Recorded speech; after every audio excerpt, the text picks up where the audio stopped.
for Flabonga Monthrothacube. With Dale and Tony breaking all the rules.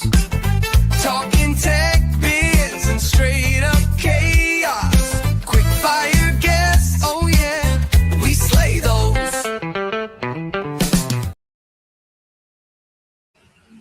What a tune. I mean, am I going to get slayed? Let's go. Good afternoon. This is Flabonga Monthrothacube. I am Dale Rodriguez, and today I've got my awesome guest. I need to say your name, buddy. Need to say your name. James Sundin from Represent. From Represent. Did you know it's really hard to tag you on social media because you've got to do R.E.P. or type it out and then put the dots in afterwards to make sure it tags you correctly? Did you do it on purpose, or was it a design flaw? Yeah, are you aware of this? No, certainly not. Completely intentional. Same as there's no full stop after the T as well. But yeah, the thought process behind it, like how could you like absolutely destroy thumbs whilst also increasing brand awareness and visibility? Cool. Gotcha. Cool. Yeah, it worked. This is your fourth time on the show. First of all, thank you for coming back this many times. Thanks for having me, man. Second of all, we're going to take 10 seconds, maybe less, of silence to honor our fallen brother, Tony Stevenson, who has man flu, which we all know is a fatal disease. So just...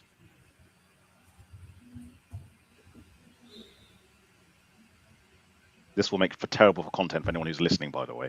That's enough time. We don't care that much about Tony. We care, but we don't care that much to do that much silence. You know what I mean? Right, for those who don't know you, please could you explain who you are, a bit of your background, and what Represent does?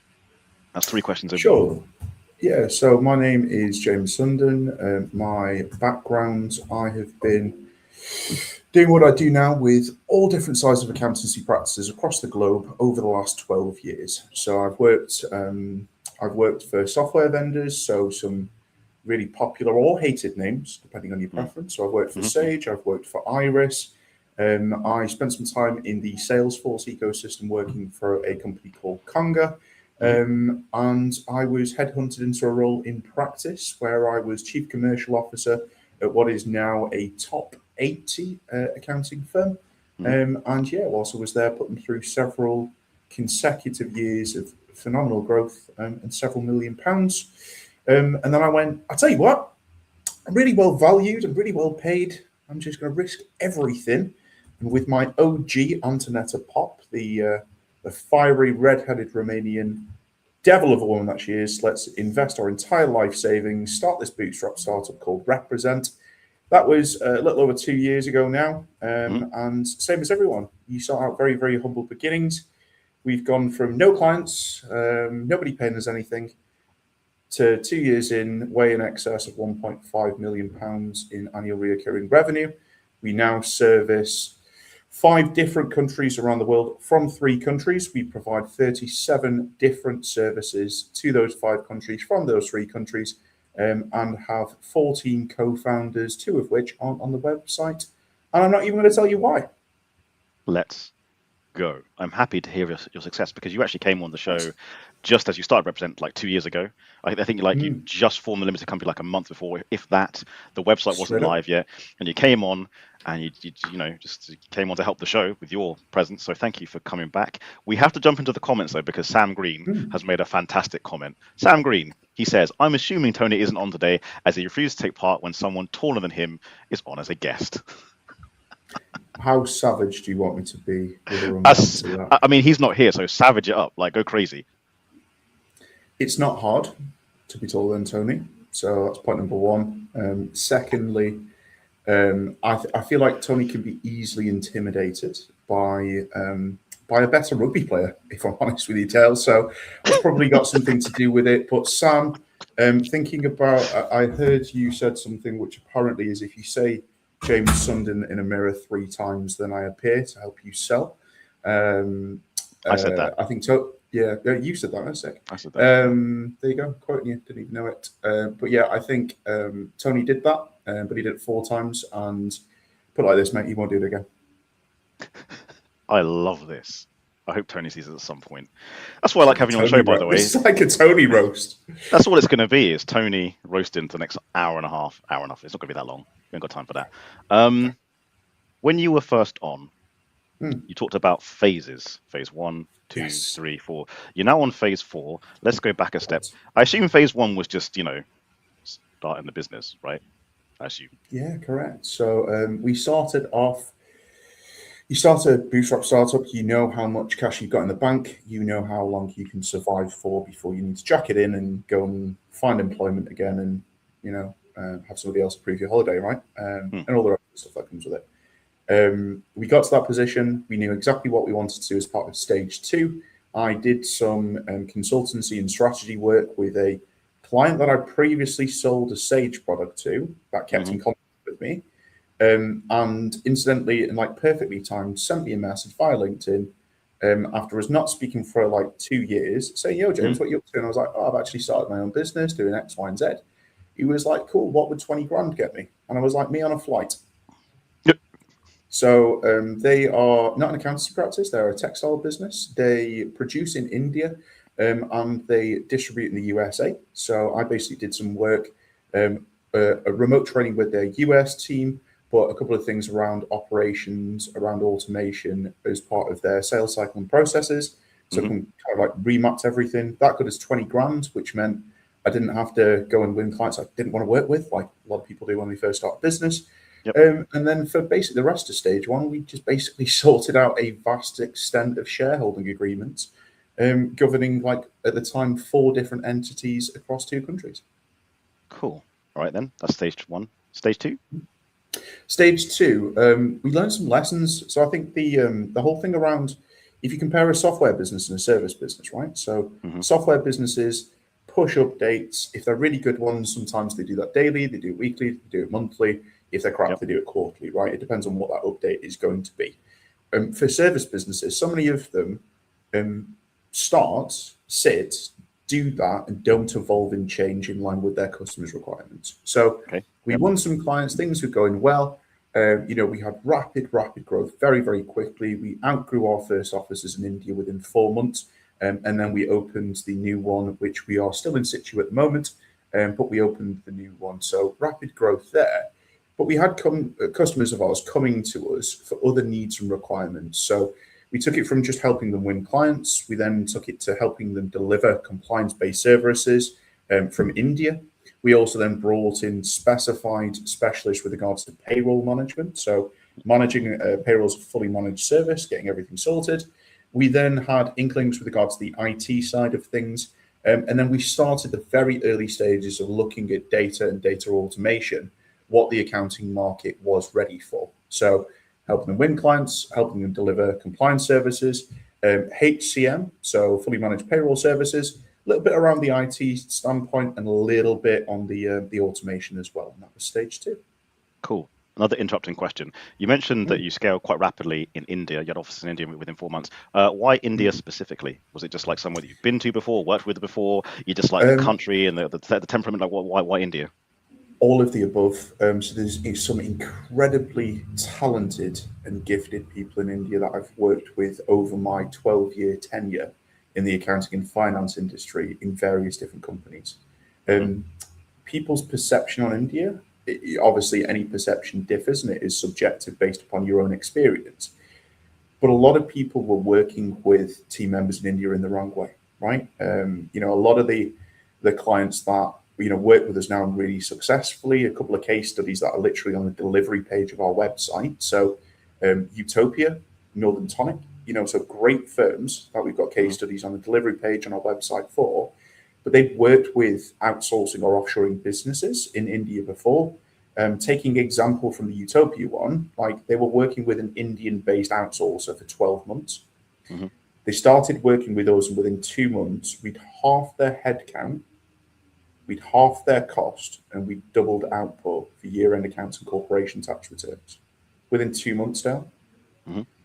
So much more than that now. We've been working with them for like a solid 18 months or so, but it's around the right people, the right processes, the right systems, the right setup. It's like people that have tried outsourcing or offshoring before, whether it's India, Philippines, South Africa, Nepal, wherever it is in the world that you've tried, other people see success, but you might not have. So what is the problem? It's either the people that you're working with, the processes that you've adopted, or it's actually you and your firm. You weren't set up and equipped properly in order to take advantage and be able to properly harness and work with great employees overseas. So yeah, we've simplified the whole thing down. We set some really clear expectations, and who we bring in, who we hire, it's different from the industry norm of years of experience, level of qualification, and what software you've used before. Cool. Before we go on to level 3 and level 4, I would like to go back a step and ask you a Level semi 3 and level 4. Well, sorry, phase 3, phase 4, sorry. Stage, phase, whatever. I want to go back a step. Yes, mate. Semi-personal question. When you were in phase 1, phase 2, was there ever a moment where you felt like you genuinely wanted to give up? And can you remember a specific trigger that made you want to do like a deal went wrong or something didn't quite go to plan, anything like that? So twofold to that question. Was there ever a point that I ever wanted to give up or thought about giving up? No. Okay. It would make me, sorry to be straight direct about it, it might make me more relatable to some of the audience, but absolutely not. There's never been a single doubt in my mind that this was the right thing, it was the right time. And it's that, do you know what it is? I think that sheer uncontrollable self-belief, I think that's so important for successful business owners. And do you know what it is? You've got to be kind of tapped anyway to run a business, otherwise everyone would do it. It's an incredibly hard thing. But that self-belief and that self-belief, it has never wavered, and there's never been a point where I wanted to give up, right? Has there been difficult moments? Holy mother of Jesus, yes. Okay. What's like a one? I'll ask the question. What's a difficult moment that pops up in your head that you can share? It's not, absolutely. Transparently, in one day, we had £250,000 worth of contractual revenue cancelled. Oh, okay. Yeah, that's a lot. Yeah. Yeah. You know, it is any business, right? So you take on clients, you know what you do, you know how you do it, you know the value that you bring to the table. Yeah. You do these things, you sort these things, you hire people, bring people in, set up office, IT equipment, leases, this, that, all of the stuff and the components that you need to do as part of that delivery. Yep. And then you try and operate on terms where it's got so much freedom and flexibility with your clients. And that's part of your, that's part of your USP, how you differentiate yourself. And then you get into it and you get into that initial period and people make mistakes in business. We had clients that had made mistakes. We had clients that after a couple of days of working with their member of staff once they were going live, they turned around and made some calls and decisions without any form of involvement from me, leaving me in a really difficult situation. They did so with the best intentions, but didn't necessarily think about all of the variables and left me personally in a really, really difficult situation. Another, their advice to me, they got their numbers and figures wrong. Oh, wow. Okay. So these things happen, right? And I think as a business owner, you can do one of two things. You can either go, yeah, that's shit. Don't get me wrong. For about 30 seconds, I went, I could have really have done without this right now. Right? But then you've got to turn around and go, actually, these people that have come in, it wasn't right because of X, Y, and Z reasons. They fed back on that. Great, no worries at all. You either win or you learn, right? Great saying from Graham Tennick, who's our CFO, one of my co-founders, my personal accountant, and one of my best mates in the entire world, right? You either win or you learn. And we learned so much. We learned about that particular market, that particular segment, what we need to change and what we need to do to further evaluate that requirement before somebody comes on board. But then just, me personally, I strapped my big boy pants on and I cracked on and fixed it. So yeah, £250,000 in one day. Yep. Getting notice on that was probably the hardest moment in business in the last 2 years. You said it's a contractual $250,000. Does that mean you get to claim some of it back, or is literally the company was, no longer trading, couldn't do it, so they had to pull out and couldn't afford you? Did you even get any of that back? Yeah, no. So one of them served notice. So a lot of our contracts, we operate on a rolling 90-day agreement, Dale. We don't want to tie people into a big, long, lengthy contract because it's pointless. Like, our clients stay with us because they love us, and I quite like that. So we typically align our contractual periods with our clients to the contractual periods for the members of staff that we're bringing in order to deliver whatever we're delivering, right? But yeah, so we had that period with one of them in particular. It was very much so. It could have gone very, very sour and very, very bad, but I think they're great human beings. Like, genuinely, I think they're awesome. Still got time for them. Like, we still interact and we're still absolutely cool. But it was just a case of, I was like, yeah, do you know what it is? Like, let's cut our losses. Let's deal with this situation. Let's take a step back from there, and then we'll reflect on it following with regards to payment and notice periods. So yeah, lessons learned, mate. But that's the bipolar roller coaster of running a business, isn't it? Keeps it exciting, keeps it fresh, keeps you on your toes. Very positive spin on it. Do you know what's really hard about talking to you on this show? It's one, I think we get along generally outside of the show. Two, because you've been on so many times, all of my pattern interruption techniques won't work on you. One, because you're a seasoned salesperson, and two, you've already heard all of them. I think I've asked you the who would you punch question. I've asked you that one, right? That's been done already. Yeah, of course. Yeah, of course. You've had the coffee question. I still don't want to punch you, but if I had to choose somebody, then yeah, sure, bring it on. Let's go. I'm not a fictional character. Did I just do what you were talking about back to also, you? Bigger men have tried. Let's go. Let's go. I don't fight with family, Dale. I don't fight with exactly. Family, it's a terrible idea. It's a terrible idea. I know your techniques to throw me off. You tried on the first episode and you failed miserably. So I think I did a pretty good job. I think it made it entertaining. Yes. Do you know what's really fun? It is fun doing it to salespeople, because like people do it to me all the time. And it's nice just being on the other side and just kind of just messing a little bit. But also I do it on purpose because I just want people to talk as honestly as possible, which you generally do most of the time. But I strongly dislike it when we get someone on and they're so overtly selling. I'm like, calm down, man. We're just talking. We're just talking. Yeah. That's what we're doing. Say less, fam. Say less. Okay, so let's change gears a little bit. You are not in the UK at the moment. You are elsewhere. Where is you? I'm in South Africa. Banging. Have you had any braais yet? I am going to a braai this evening with one of my new co-founders in stage 4, Dustin. So me and Antonetta, or Anto, or Annie, if you know her on a personal level, we are going around to Dustin's house this evening. So with his family, with other co-founders, if you're going to be involved in multiple different countries around the world, embrace the culture, be part of it, and there's nothing more from a cultural alignment than family, great people, good times, shared over great food and braais, mate. So yeah, we're going to a braai this evening. Is this your first official braai, or have you been to a braai before? I have been to about 8 braais in my life. This will be my first braai in South Africa, though. Okay. Do you reckon the braai is going to be different in South Africa? Like, do you reckon the meat's different, or the seasons are different, or do you reckon it'll be the same? No. I think if you are a South African that's coming to the UK and you make a braai, you will make a braai just as well and probably in the same way as a South African person living in South Africa. Well, you say that, but like Jamaicans who make Jamaican food in the UK, not always the same as Jamaicans nationals, because some of the seasonings and herbs aren't available. It's slightly different flavor. Jamaican me crazy, Del Rodriguez. That's what you're doing. Very good. Thanks. When you are consuming chicken, I assume you consume chickens. You're not vegan, are you? You haven't done that yet? Listen, you don't get to 110, 115 kilograms and 6'4", 6'5" by consuming vegetables, mate. Absolutely not. You could eat a lot of lentils and legumes. Okay. Yeah. I am a meat-eating, 0% beer swigging man of the north. Right. So, chicken or thigh? Breast or thigh when it comes to chicken? Thigh. Thigh. Yeah. More succulent. Yeah. Why would you mess?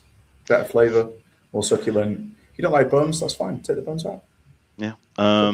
Favorite cut of beef or steak? Fillet. Okay.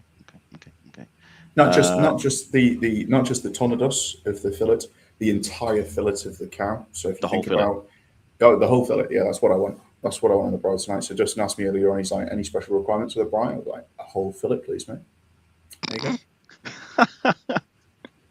That's fantastic, and that's just for you, right? That's not, you're not sharing that. That's just yours. No, I don't like Joey from Friends. Don't I share don't. food. I don't share food. No. Do you know what's really upsetting? There's a whole generation now of people who might be listening to this who've never watched Friends. Do you know what it is? Very unpopular opinion. I'm not that much of a Friends fan, so I don't think they're. I don't think they're too disadvantaged. If I'm honest with you, don't watch it. I mean, like, okay. Some of it has not aged well. no. And rewatching some of it recently, like there's parts of it which is like, why don't they just use their phone to communicate? It's like, oh no, this came out when mobile phones weren't ubiquitous, so there's none of that. There's no Google Maps. There's no mobile phones. There's none of that. Don't remember CD-ROMs. They don't remember dial-up internet. They don't remember N64 probably, unless they're in some retro arcade or what gets covered in history nowadays. You know what I mean? Is it like, oh, there's this band called the Backstreet Boys? Like, how old are we, Dale? How old are we? I mean, I'm almost 40, so I'll take that. What are your thoughts on the current rap genre and movement? If you listen to any rap music. I do listen to rap. What are my thoughts with regards to what plane of conversation? Well, just like rap has changed over the last 20, 30 years. You've got now mumble rap. You've got UK grime. It's not the same as it was in the 2000s. What are your thoughts on the change in the rap genre? I think you've got some absolute inebriates of rappers that don't even say words. The power of words is incredible. Where you think about some of the greatest rappers of all time, where you think about somebody like Eminem, for example, right? So not just for anything else other than, if you think about the lyrical content, the structure of words, the manipulation of language in what he does, how he purveys that, how he puts that across, the speed, the tempo, the tone, everything around it, you don't have that. Yes, Eminem is one of many. That is a rare treat. But you don't have rappers of that genre coming through anymore. I think people just need to give their heads a bit of a wobble and start pronouncing the words properly. And I think that covers off not just rap. That's like life in general. Agreed. Are you familiar with any K-pop by any chance? No. Bit of a reach, I know. No. I've heard of K-pop, and if it's affiliated, I don't even know if it is. I'm probably so far from the youth, it's unreal. But K-pop Demon Hunters was a thing, I believe, and it's still a thing. Yeah, yep. It is still a thing. Yeah. Absolutely no idea what it is. I only know because I have a young daughter, and it's infiltrated school. Essentially, it's a movie, or I think a TV show, with really good backing music, and the main characters are K-pop artists. Now, what I didn't realize is K-pop is an umbrella term for music from Korea. So Gangnam Style is one of the most famous K-pop songs, but not all K-pop sounds like Gangnam Style. So I've been joining a friend. She's on a show called Mildly Obsessed now, and it's about a band called the Stray Kids, and the reason why is tenuous link. They rap in their songs, and their rap and flow are amazing. And these mofos are so talented, they can rap in Korean, English, and sometimes Japanese. And it's just, you're talking about the wordplay, to be able to do that in 3 different languages and have the cadence and the rhythm, and it makes sense, and have double wordplay in different languages. That is incredible. I recommend checking them out just for that alone. That is phenomenal. I'm genuinely making a note very quickly on my phone because I'm totally in for that. I think rap from different languages as well, like French rap. Yep. Oh, down dirty, grungy French rap from Hood Rats. Oh my days, Dale. Oh my days. Very, very big fan. But I remember a few years ago, I heard. I feel enriched. I was going to say, a few years ago, I remember hearing a South African rapper. I'm probably showing my age here. I think it's called Die Antwoord, and he was aggressive. In fact, I'm going to Google that while we're on here. Bear with me. Feel free to entertain the guests while I type away. So he was a group. No, yeah, Die Antwoord, ANTWOORD, South African rap duo, hip hop duo. Some ballsy lyrics going on there. Ballsy lyrics. Yeah, love it. You've been asked the coffee question already as well, haven't you? There's nothing new to you anymore. I mean, have your questions not changed in the last 2 years, though? Well, they've evolved. So like Tony's come on and added a few new ones. They've tweaked and changed, and we've had a few ones, but I can't remember which ones I've asked you, to be honest. So, for example, Tony's coffee question is: when you're out and about, normally you go to like your favorite artisanal place or one of those really good places like Watch House, for example, or Black Sheep.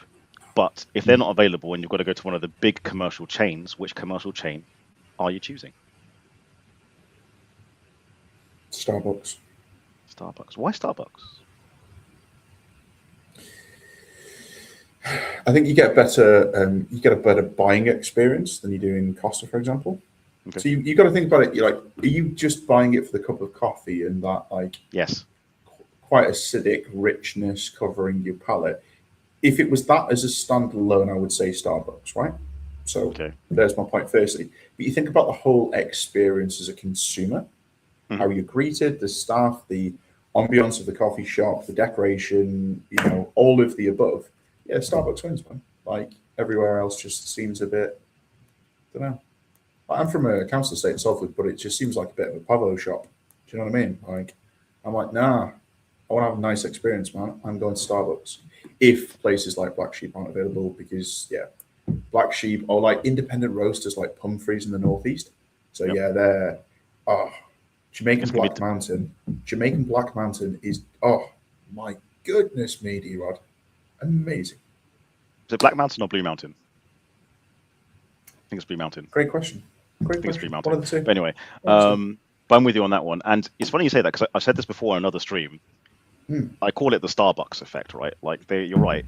They are the reason why coffee became so popular around the world where coffee doesn't usually grow, especially in the UK. Like I say, the Starbucks effect, right? They took a ubiquitous commodity, especially in America where they're known for drinking coffee, and they made an experience, right? You go in there, you're dressed like your regular self, but they treat you like a king or a queen. Hey, sir, nice to see you, blah, blah. They give this really amazing customer experience. And what they did is they took something very, very cheap and commercial and just made you feel nice about getting a coffee. They were the first ones to like break the UK in terms of coffee. And again, it was like, you can go in there as a young teen or as a young person working, go in there, Wi-Fi, sit on nice comfy chairs. Like the whole experience was changed because of Starbucks. And I often notice that other businesses do it. So going back to R.E.S.U.L.T, finance, accounting, fintech. I think Xero did that very, very well, didn't they? Like they're one of the first ones to do it in the UK accounting space. The Starbucks effect. Let's not just make it about the software. Let's make it about the experience. Let's make it awesome. Let's make it fun. Let's make it exciting. I think more businesses should do it where possible. Absolutely. I think it's summarised in something I shared yesterday, following being out here in South Africa. Our launch event on Monday and the party and everything else around that.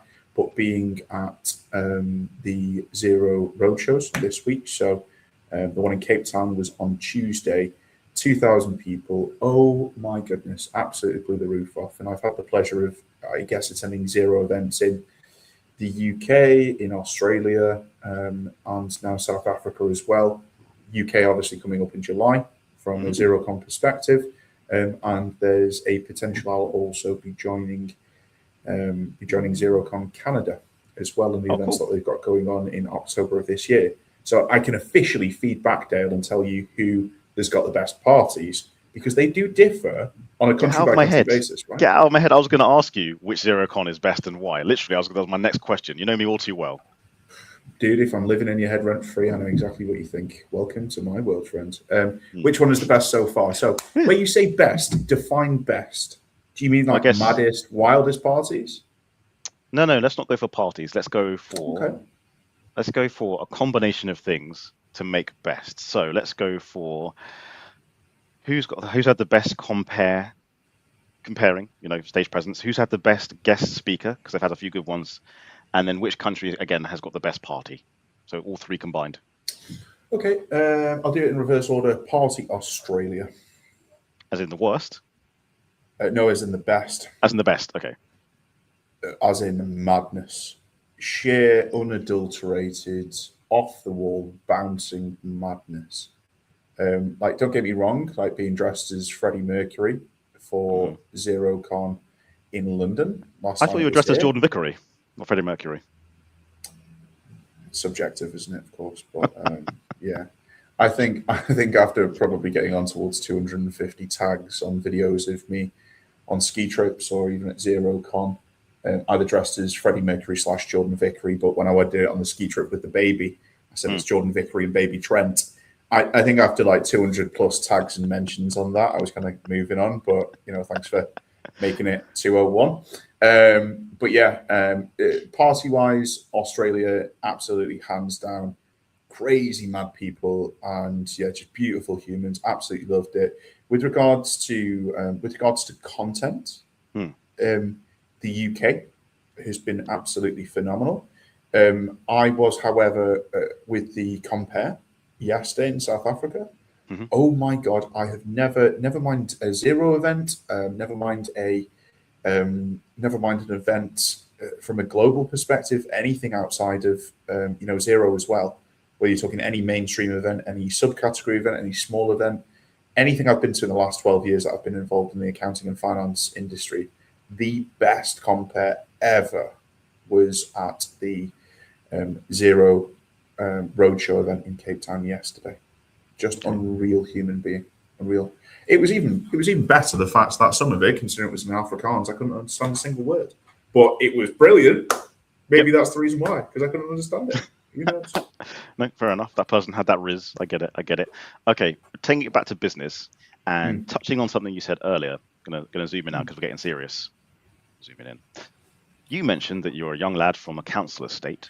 What advice would you give to other people who are younger than you from council estates in terms of achieving success? Now, I know success is a nebulous term, but let's base it on business and monetary value. What advice would you give to someone whose mindset is, I can't achieve anything?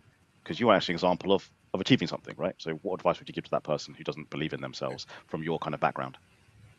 Can I make it wider? Can I make it somebody that is from a council estate or isn't? Because we're all human beings and we all have the same thoughts and feelings regardless of our class position that we're born into society. We do have the same thoughts and feelings. Yeah, go on, make it wider. Go on then, general. Consent is appreciated. Thank you. It's you and only you that's going to dictate what's possible for your life. You can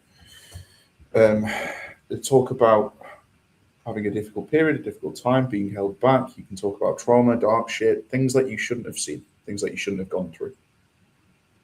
Everyone's got problems. Everyone's got a backstory. We don't need to have a deep and meaningful about it on a live stream. But we've all got a past. We've all got history. Don't be a victim.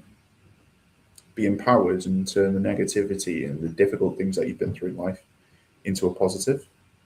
Like naturally as adults, Dale, I'm a firm believer. Like if you think back to you being a child, right? And you think about you and who you are right now.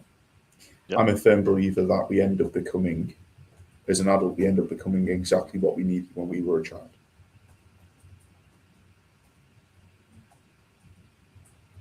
I'm going to process that one. Say that again.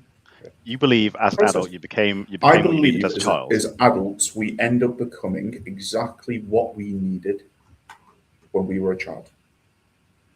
So we needed that person when we were a child to help us in whatever way, shape, or form. Right. Personal preference, continue processing, and we can unpack it if needs be. But I think regardless of where you've been born into, your class within society, what you have seen, what you've been subjected to, I think it is your mindset that dictates what is possible for your life and not other circumstances. Yes, I want to be direct on something here. I'm a heterosexual white male. Okay. That's my perspective. That's my opinion. I have shared, as I do with many things that come to my mind as I see fit, I've shared my perception on social media that I've never had an issue. Like friends of mine that are female, like friends of mine that are black, like friends of mine that are different ethnic minorities. I've never experienced anything that they have. I can only comment purely based upon my perception, which has been formed by exactly what I have been exposed to and which I've been seen.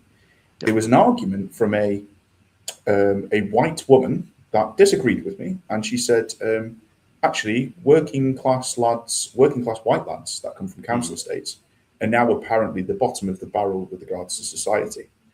She kind of went in on me a little bit, which I found quite amusing, because I countered that with, well, I mean, hey, this is my perspective, not yours, and it's also my opinion and my perspective that I'm sharing. just to add a little bit more to it, I was also raised by a single mother. So if you want to play the stereotype card, let's go, honey. Do you mind if we go a little bit deeper on this, because it's getting a bit personal? Yeah, please, but I please. want to get, because we're talking about important stuff here. So I've asked you that question. You've answered really well. Thank you, dudes. If this helps people, absolutely, let's go. So you said, like, you know, you're not a victim and you can change your narrative. Obviously, you can't advise everyone who's watching this because you don't know their situation. It would be unwise. But can you give any practical steps or things that people can do to change their mindset? Like what happened for you? Because you told me some of your story personally. I'm not going to talk about your stuff, but you told me how your mind shift changes. Was it like a lightning bolt moment for you? Was it, okay, you read a certain business book and you went, okay, I can do these pragmatic steps? What pragmatic steps can people do to change their mentality from a certain mindset to a different mindset? Yeah, so from my perspective, my mindset was changed when I hit rock bottom at the age of 21. Okay. Everything I knew about the world. How do you define rock bottom, if you can talk about it, if you're willing to? Yeah, I absolutely can talk about it. Drug and alcohol addiction in a really bad way, that then creating huge knock-on effects in relationships with friends, family members, with my partner at the time, that then kind of led to us breaking up, the spiraling issues with regards to mental health and depression, everything that comes with that, without going into specifics and details that might be upsetting or offensive to some. So I'm just being mindful of that. But in majority of cases, it doesn't take to get to the extremes of rock bottom, as I've defined it. And thinking about practical steps, you turn around and said the subjective thing of success and what that means to an individual. Like, if you boil this down, somebody either says they're having a great life or they're having a terrible time in life based upon one factor, which is what is their expectation of where they should be in their life right now. If your expectation in life is your goal, and the biggest goal to give you success and fulfillment was you're from a council estate and you wanted to get a stable job, a stable income, and be able to buy your own 2-bedroom semi-detached terrace house costing you 150 grand somewhere in whatever city it is in the world. If that's your expectation of success, fantastic. You feel successful, you feel accomplished, you have done something that family members of yours haven't done before. Yeah, you've been the first one to go to university, you're the first one to start a business, you are the first one to buy a nice car, retire your parents, take your family on holiday, create a big pile of money and burn it because you're an anarchist. Like, whatever it is, the definition of success should be based on your own perspective as to what you feel is going to make you successful, not a pressurized position from a societal perspective, not living up to your parents' expectations. Yes. Like, do you know, there's the whole manosphere thing, man. Like, let's unpack this right now. You know what the whole issue with this manosphere I'll make my statement on the manosphere thing. It is absolute nonsense. It is absolute nonsense. What it's done is it's taken some data and information that is correct and fair and completely twisted it, and it's absolute nonsense. And I watched the Louis Theroux documentary and I was like, yeah, he's exposed it for the nonsense it is. 100%. It's materialistic. Yes. You've got to be doing this, and this to be successful. No, you don't. Dude, I couldn't agree more. I think fair to say we're very much aligned on that. I think, do you know what the issue is with young lads, mate, and the whole thing about masculinity and masculinity being a bad thing? Masculinity is absolutely a wonderful thing if it's in the right way. What young men need now is actually more masculinity. They need dads that didn't, leave the home, cheat on the mum, bugger off, and never bother to speak to them because they're inconvenience. That's what young men need. They need better, stronger role models who are normal, decent human beings that can be strong enough to speak their minds as opposed to holding it in, which is historically and still is for a lot of men a big issue. Men don't talk about their problems. Men, in many circumstances, have significant issues with mental health. From another perspective, men shouldn't be controlling. They should be supportive, not just to other men, to women, right? How we are as men is typically formed by how we have seen. Sorry, let me take a step back. Who we are as men is typically formed on what we saw from our fathers, how they reacted with us, how they didn't react with us, what they praised, what they didn't talk about, how they treated our mothers and other women in our life, because we have set expectations on how we should interact with other men and other women based upon the person who we at one point idolized, looked up to, or had as that senior person in our lives, whether that be our biological father, whether that be a grandparent, whether that be an uncle. Yep. We base who we are and how we work and interact on that. And if you're a lad that's in the 20s, that's an absolute inebriate and, sorry for swearing, but a complete and utter dickhead to women and other human beings everywhere, what is the root cause of that, and what is that problem? You're playing up to a dad that never loved you, left you, treated your mum like shit, so you think it's okay to go and do that to other women? Come on, man. That's the problem, right? So I think it is men everywhere, whether we're dads and we're lucky enough to be called dads, whether that is biologically, whether that is because we're a stepdad, and like hats off to all the stepdads out there, because, you know, credit to you guys, man. It's a hard job. It's a hard job. Straight up, man. But as men, we need to step up and not shy away from masculinity, but be that voice in the room that says, hey, man, that's not okay. But not be controlling about it, and be careful and kind and considerate with our actions and our words. Like, dude, that's what society needs, and it needs all men to step up and be that guy. This is why I like having you on the show. You actually talk about the deep stuff with me. You're cool with it. Much appreciated, man. Thank you. What's the point of superficial conversations? Life's too short. Well, sometimes they're fun. I'm not going to lie. We have banter. They're pretty superficial. They mean nothing. I enjoy it. Okay. Our witty repartee.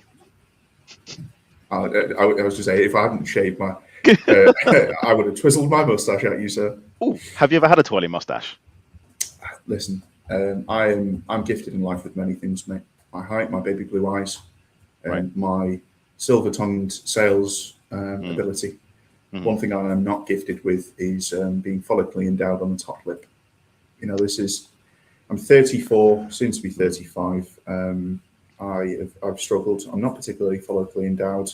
Yep. This has taken weeks to grow up. So okay, I'll admit my failings. No twizzly mustache. 5 seconds of silence for your follicles. It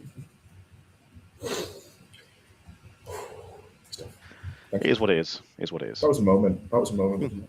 It's powerful. Appreciate it. It's powerful. Yeah. I'm the same, by the way. This is like 25 years worth of growth. If I shave it off, it's not coming back again. It's not. It takes me ever to grow facial hair. I feel you, bro. I feel you. Yep. If you were to go bald, would you shave it all off? I'd already gone bald. Sorry? I'd already gone bald, so I wouldn't need to shave anything off. What do you mean you've already gone bald? No. You have hair. So your question. Okay, sorry. If you start thinning out, yes, it's a poor question. You're right. It's a poorly way. If you start thinning out, there you go. Are you going for a comb over it, or you just shave it all off? There we go. No, shave it straight off. Don't mess around. No hair piece. No taking some hair from my calves and then, you know, implanting it into my head and all that jazz. It's like, nah, I'm good. Shave the whole thing off. I'll do this with you. Yeah. That's a cheeky request. Should we move our headphones back a little bit, put our hands over there, and see what we look like if we were bald, just for fun? Like a KSI forehead kind of vibe. Well, let's see what's going on. Should we give it a go? Like, I'll move these back like this. So this is what I look like if I was. You can kind of see it, right? Not bad. Thanks, man. It makes me look younger, actually. I might do that. Yeah. Take it off. Yeah. I mean, to be fair, people don't know this, but the flat top takes a lot of effort, like far too much effort for me than I'm likely to do. Like, yeah, shave it off, take it, do it. Yeah. What's this time? We'll grow back. So you know the format of the show. We're coming towards the end. We've had some good conversation. You've gave business insights. You've given personal insights. We've made jokes, mostly at Tony's expense. Man up, Tony. Now's the time. Do you want to ask me any questions? What is your thought process on larger to-be-unnamed software vendors completely bypassing the accountants and taking their clients? It's initial thought, without thinking, it's a foolish mistake to make. Don't bite the hand that feeds you. The fintech and accounting / bookkeeping relationship is symbiotic. And because I'm so sad and geeky, I did some Googling on symbiosis, right? There's like 4 or 5 different types, but essentially there are symbioses that are in perfect harmony and balance. One being gets something out of another, and the other thing gets things, and it works perfectly. If that gets pushed to one side, it becomes an imbalanced symbiosis. And tech companies could argue that accountants, bookkeepers need their products. they do, but also, you know, tech companies need the accountants to have the knowledge and the application of knowledge. So it's a very balanced symbiosis. Don't mess with that symbiosis on either side, right? Accounting firms who try and make fintech products kind of work sometimes, good for them, but they also know not to go too far because they don't want to piss off, again, the hand that feeds them, right? The dedicated fintech products. Same for accounting software vendors. Don't go too far in your offering to the clients, especially if it was the accounting firm or bookkeeper that referred you and helped build that product, right? Just don't do it. It's shitty. It's just shitty. I'll call it out for what it is. It's shitty. That's my thought process on that one. That was off the dome. I didn't plan it. I didn't, hold back. They're my thoughts on it. Why did you ask me that? It came up in conversation, a meeting I had with a client this morning. It also came up very, very naturally when I was asked a very similar question ahead of an event that I'm going to be speaking at this year. The thought process was around private equity within the accounting and finance sector. There was also a narrative around my thoughts around fintechs completely circumnavigating the accountant and going to their clients. Obviously, there are positions historically where people have, done certain things around marketing to SMEs and having that relationship and contacting them. In some cases, they've run marketing campaigns and loosely said, you don't need an accountant. Oh, should we name them or should we not name them? It's a good idea not to. All right. Yeah. I keep conversations of that level appropriate and professional with the people that I should be having them with. So I think it's only fair because I don't want to do anything by 21 stock price. But yeah. Okay, that's fair enough. I had a thought when it's disappeared. Sorry. Please. Oh, gotcha. You built it up for nothing. Yeah. Cool. On that note, I'm not going to lie, I am busting for a wee, so I'm going to end the stream.